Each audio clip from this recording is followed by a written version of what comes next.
పత్తి రైతులకు మద్దతు ధర అందించేందుకు కేంద్ర ప్రభుత్వం సీసీఐ కేంద్రాలను ఏర్పాటు చేసింది.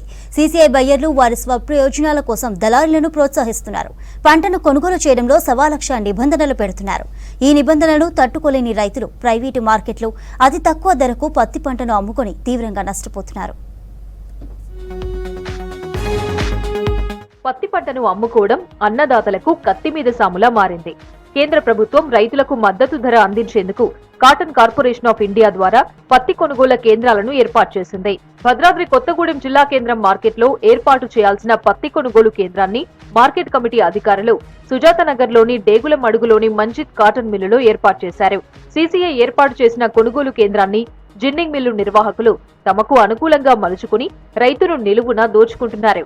రైతులకు అందాల్సిన మద్దతు ధర అందకుండా మిల్లు నిర్వాహకులు సీసీఐ బయ్యర్లను కమిషన్ల మత్తులోకి లాగి తమ కనుసన్నల్లోనే కొనుగోలు కేంద్రాలను నిర్వహిస్తున్నారనే ఆరోపణలున్నాయి. జిల్లా నలుమూలల నుంచి సుజాతనగర్ సీసీఐ కేంద్రంలో పత్తి పంటను అమ్ముకునేందుకు వచ్చిన రైతులు మద్దతు ధర అందక ఆర్థికంగా నష్టపోతున్నారు. ఈ సీసీఐ కేంద్రంలో పనిచేస్తున్న బయ్యర్లు మొత్తం అక్కడ ఏదైతే మంజిత్ కాటన్ యజమాని ఎవరైతున్నారో వాళ్ళ చెప్పు చేతల్లో పనిచేస్తున్న పరిస్థితి కనపడతా ఉంది. ఎందుకంటే దళారులుగా వ్యవహరిస్తున్న వ్యాపారస్తులకు మాత్రం సరైన రేటుని గిట్టుబాటు ధరని ఇస్తున్నారు.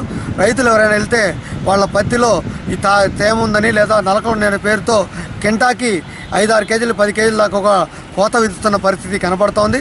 రైతులు గగ్గోలు పెడతా ఉన్నారు. ఇప్పటికే దీని మీద కథనాలు వస్తున్నప్పటికి కూడా వ్యవసాయ మార్కెట్ కానీ సీసీఐ సెంటర్ వారు కానీ స్పందించకపోవడం శోచనీయం.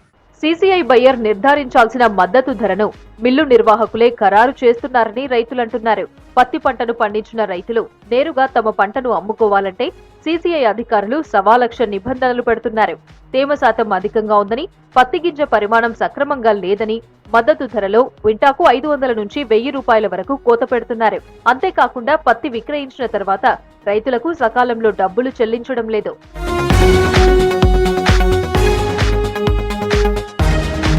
ఇలాంటి కారణాలతో సీసీఐకి పత్తి పంటను అమ్ముకోలేక రైతులు అక్కడే ఉన్న మిల్లు నిర్వాహకులను సంప్రదించి వారికే తక్కువ ధరకు అమ్ముకుంటున్నారు. రైతుల నుంచి తక్కువ ధరకు కొనుగోలు చేసిన పత్తిని అదే సీసీఐలో మద్దతు ధరకు అమ్ముకుంటున్నారు మిల్లు నిర్వాహకులు. మార్కెటింగ్ శాఖ అధికారుల ద్వారా కొంతమంది భూస్వాములు పట్టాదారు పాస్ పుస్తకాలను సంపాదించి వాటిని బినామీగా చూపి రైతు నుంచి కొనుగోలు చేసిన పత్తిని సీసీఐకి అమ్మేస్తున్నారు. రైతులు ఆరుగారాలు శ్రమించి పండించినటువంటి ఈ పత్తిని తీసుకెళ్లి సీసీఐలో ఎక్కువ రేటు పలికిద్దనుకొని అక్కడ నిల్వ చేసుకుంటే వాళ్ళని అమ్ముకోనికోకుండా అదేవిధంగా ఎక్కువ ధర పలకోకుండా చేసి వాళ్ళని ఎన్నో ఇబ్బందులు పెడుతున్నటువంటి పరిస్థితి దాపరించింది. ఆ రైతులు తీసుకొచ్చినటువంటి దానికి కోత పెడతాడు, దళారులు తీసుకొచ్చినటువంటి దానికి ఎక్కువ రేటు పెట్టి కొనే పరిస్థితిగా అక్కడ బయ్యరు ఏర్పాటు చేసుకున్నది. ఎందుకు అంటే రైతులకి మేలు జరగాలని చెప్పేసి బయ్యర్ని ఏర్పాటు చేసుకున్నారు. రైతుల నుంచి దోచుకున్న సొమ్మును సీసీఐ బయ్యర్లు, జిన్నింగ్ మిల్ నిర్వాహకులు వాటాలుగా పంచుకుంటున్నారని అంటున్నారు రైతులు. నాణ్యత పేరుతో రైతులను నానా ఇబ్బందులు పెట్టే సీసీఐ బయ్యర్లు దళారుల విషయంలో నాణ్యత చూడకుండా, తరుగు తీయకుండా మద్దతు ధర చెల్లిస్తున్నారు. కేంద్ర ప్రభుత్వం కొనుగోలు చేసేటువంటి సీసీఐ కొనుగోలు కేంద్రాన్ని అక్కడ మంజిత్ కాటన్ కి అలాట్ చేయడం జరిగింది. కానీ ఇవాళ రైతులకి గిట్టుబాటు ధర కోసం కేటాయించినటువంటి సీసీఐ కొనుగోలు కేంద్రంలో వాస్తవ రైతులకి ఇవాళ ఇబ్బందులు జరుగుతూ ఉన్నాయి. ముగ్గురు కొమ్మక్కై రైతులకు అన్యాయం చేస్తున్న పరిస్థితి ఇవాళ అవపడతా ఉంది. ఎందుకు ఈ మాట చెప్తా ఉన్నామంటే రైతులు పత్తి వేసుకొని పోతే కింటాకు 10 నుంచి 12 కేజీల పాటు 12 కేజీలు పత్తిని కోత విధిస్తా ఉన్నారు. మరి దళారులు పత్తి తీసుకెళ్తే ఎటువంటి పాసింగ్ లేకుండా దిగుమతి చేసుకొని బిల్లులు చెక్కులు అందజేస్తా ఉన్నటువంటి పరిస్థితి.